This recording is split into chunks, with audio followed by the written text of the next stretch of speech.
Hi guys! Welcome back to my channel guys. Ayan, I wanna share today guys. Alam nyo guys, last 3 days ago nag-red yung eyes ko pero meron pa ngayon. Ayan o, tingnan nyo. Kung nakikita nyo. Pero nung last ay Wednesday, super red yung mata ko. Tapos nakalimutan ko yung pampata ko sa mata ko. Tapos so umuwi kami na super red talaga yung yung mata ko from Laguna to Manila. So ayan, tapos pag nag-red kasi to guys, hindi ko din alam kung bakit laging nag-red yung eyes ko kasi nga parang every time na lang kapag like minsan may time na pag may nagagalit ka tas napipigil mo, siguro yung parang aatakihin ka. Parang ganon. Hindi ko lang sure kasi last time nagpa-check up naman ako, binigyan lang ako ng gamot para mawawala siya. And then, buti na lang, may binigay sa akin yung anak ko. I wanna share guys sa inyo. Mabisang gamot sa mata. Pero ano to, actually, Japanese siya. Hindi ko rin alam, hindi ko mabasa. Pero, ang ano nito, ano ba tawag doon? Meron siyang effect na parang calling. Alam mo yung mint, parang may ganon. So, mabisa rin siya kasi nilagay ko siya. Pero actually, yung pangalan niya ito, Roto. Ayan, yan no. Ayan. So, nilagay ko siya last time kasi iniwan to sa akin ng anak ko dalawa. In-order niya to sa Japan. Tapos, ginamit ko, hindi muna ako lumabas ng bahay. Kinuwarantin ko sarili ko kasi nga, pag lumalabas ako parang sobrang red na red. Or siguro kasi mainit ngayon. So, last time may antibiotic ako na nilalagay sa mata ko. So parang ni-stop ko muna 'yon kasi kailangan ko bumalik sa doctor kasi kailangan din wag din tayo basta-basta maglagay sa eyes natin kapag hindi pa tayo nagpapa-consult sa doctor. Pero ito hindi rin ako nagpa-consult dito, ayun, 'di ba? Hindi, pero kasi parang eye mo lang din siya, pero really good din siya, guys. Maganda siya ilagay sa mata. Tingnan niyo, patak ko ha para makita niyo. Konti na nga lang 'to. Binigay ito sa akin ng anak ko. Ayan guys. So, binigay ito sa akin ng anak ko para, sabi niya, ilagay ko sa mata ko. Yun ang inano. Para i-share ko lang sa inyo na it's really good din to. Mabisang gamot sa mata din. So, lagay natin guys ha. Patakon ko. Ayan. So, medyo ano siya guys. Medyo mahapdi siya sa mata. Hindi ko maano yung mata ko.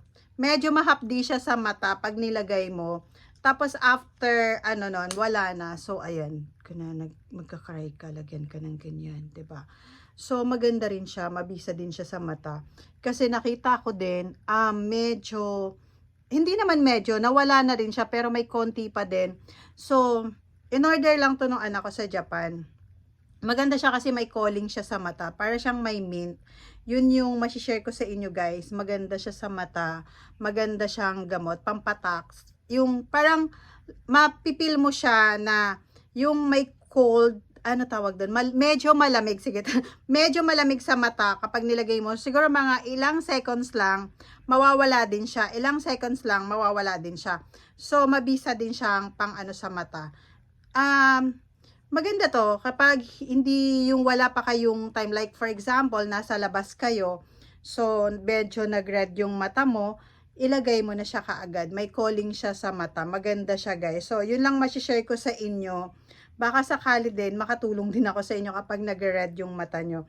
So yun, pero nakakatakot din talaga kasi masyadong sensitive yung mata natin.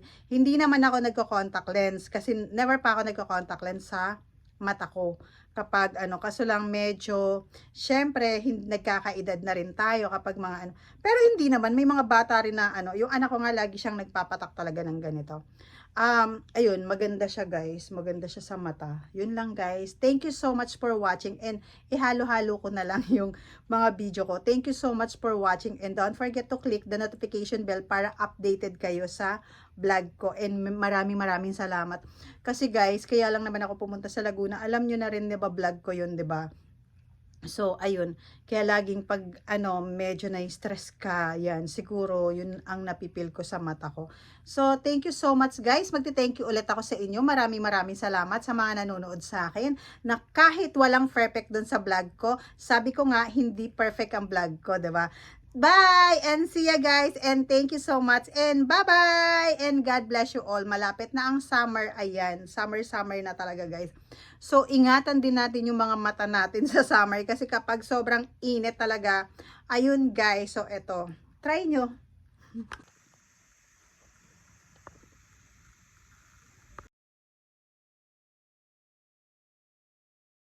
Ayan guys. Yun. Namula na naman yung mata ko dahil sobrang na-stress ka dun sa mga tao. So ayan, tingnan nyo, pulang-pula yung mata ko. Ayan, sobra, ang sakit kanina. Hi guys! Welcome back to my channel. Ayan guys, so early na naman. Pupunta tayo ng Laguna naman. So ayan, sobrang ano nga lang talaga, sabi ko nga sa inyo, sobrang hassle lang talaga kapag meron kaming ano doon sa Laguna kasi magigising ka talaga ng sobrang aga. So sana hopefully matapos na talaga yung ano namin. So sobrang tagal na kasi guys, sobrang tagal na talaga, grabe. As in nakakaloka na sa sobrang tagal.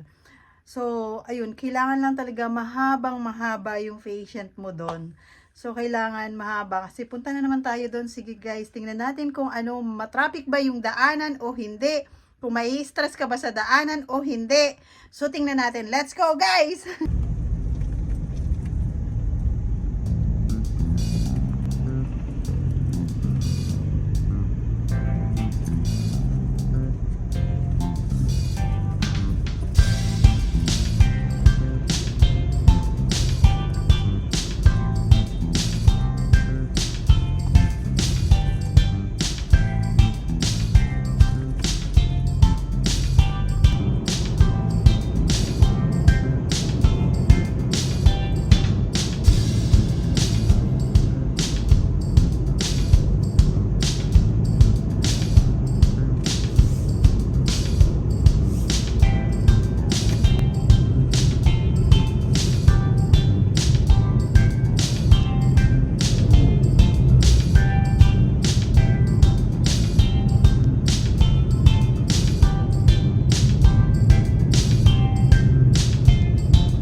Mag-drive-thru tayo ng ano yun, nasunog yung kotse. Wala, sumusok.